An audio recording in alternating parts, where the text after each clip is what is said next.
कधीच्या काळात ना आज 3 वाजताच जाग आली. का तर बॉडी पेन खूप होत होतं. मग आईने गोळ्या बिळ्या दिल्या. मग सकाळी उठल्यावर थोडं बरं वाटायला लागलं. मग आई म्हणली, "जा थोडं काम आहे, दादासोबत जाऊन ये." मग भावाने ही गाडी घेतली. म्हणलं, "ह्या गाडीवर जाऊ आपण." मग आईने वापस बोलवलं.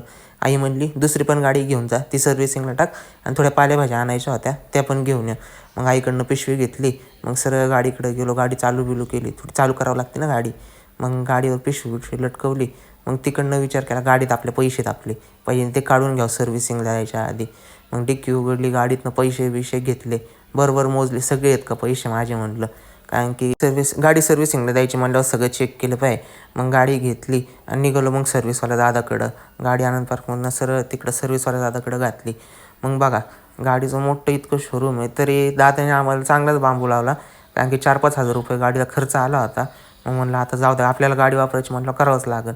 मग तिकडनं सरळ विमाननगरला गाडी घातली. विमाननगरमध्ये काय आम्हाला ATM भेटलं नाही ना, कॅश भेटली नाही बरोबर. मग म्हणलं आता जरा थोडं बरं वाटायला लागलं आहे. म्हणलं जाऊ दादासोबत आता. मग तिकडनं सरळ दुसरीकडं गाडी घातली. तिथं काही कॅश भेटली नाही आम्हाला. मग दुसऱ्या कोटकच्या ATMमध्ये गेलो. म्हणलं आता कोटकच्या ATMमध्ये आलो तर डॉक्टर काकाचा दवाखाना बी जवळ होता. मग ATMमधनं कॅश काढली. काकाकडं गेलो. गोळ्या बिळ्या लिहून दिल्या. काका म्हणले, "तुला त्रास लवकर कमी होणार नाही, कारण की चिकनगुनिया आहे." मग तिथनं सरळ घरी गाडी घालायची तर दादाने घातली कारखान्याकडे गाडी. दादा म्हणला, "जरा पैशाचं काम आहे कारखान्यावर जाऊन येऊ." मग सरळ कारखान्याकडे गाडी घातली. 1-2 दिवसापूर्वीच आलं वाटतं कारखान्याकडं. मग कारखान्यातलं काम बिम केलं. मग सरळ घराकडं गाडी घातली. घरी गेल्यावर काही शूटच केलं नाही. का तर थोडं तब्येतच बरी वाटत नव्हती. मग घरी गेल्यावर जे झोपलो ते आत्ता उठल्यावर ताप बघा 100 डिग्री क्रॉस झालेला आहे.